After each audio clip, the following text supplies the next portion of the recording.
Сіздер менің өткен жылы осы жыл өте шошындыратын жыл деген жолдауымды естідіңіздер. Және де осы жылдың басында алдарыңызға шығып, сол жыл осы наурыз айында аяқталады. Әрі қарай сол айға дейін сол жыл өте шошындыратын болады деп айттым. Осы айда 27 наурызда бұл аяқталады.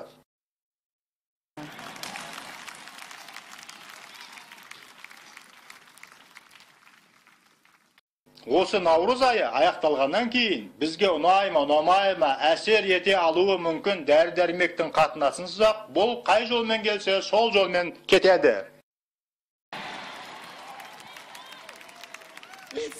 Егер де бұл осы әлемге дәрі-дәрмек арқылы енбеген болса, онда бұл дәрі-дәрмектен жойылмайды. Бұл қай жолмен келсе сол жолмен кетеді.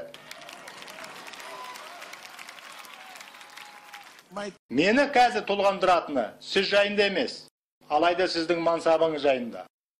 Сіз еркін саяхаттап, емін еркін сапарлай алмайсыз. Мен білемін, сіз түрлі жерлерде бизнес іс жүргізіп жатырсыз. Алайда сіз ол жаққа бара алмайсыз. Тіпті барған күннің өзінде де қиындықтар өте-мөте көп болады. Бүкіл әлемде әрбір кіріп шығатын жерде қиындықтар орын алып жатыр.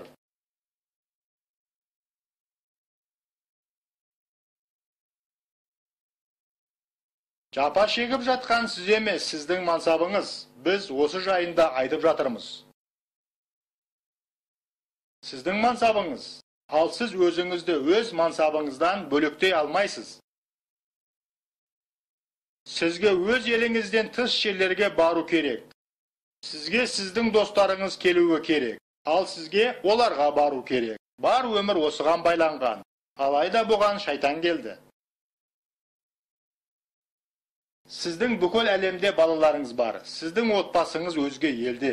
Осының бәрінің жүректегі тыныштыққа қатысы бар.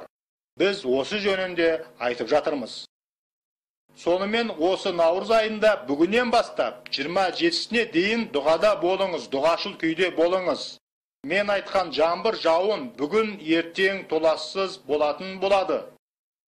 Жауын түніммен болатын болады. Сонда сіз не болатынын көресіз.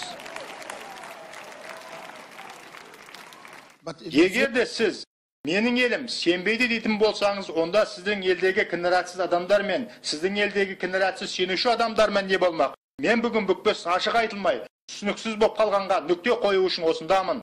Әр амандық пен тыныштықтың оралғанын сіздердің білулеріңіз үшін осындамын. Бұл амандық пен тыныштық барлық жерді жайғайды. Құдай сізді сүйеді. Әумин.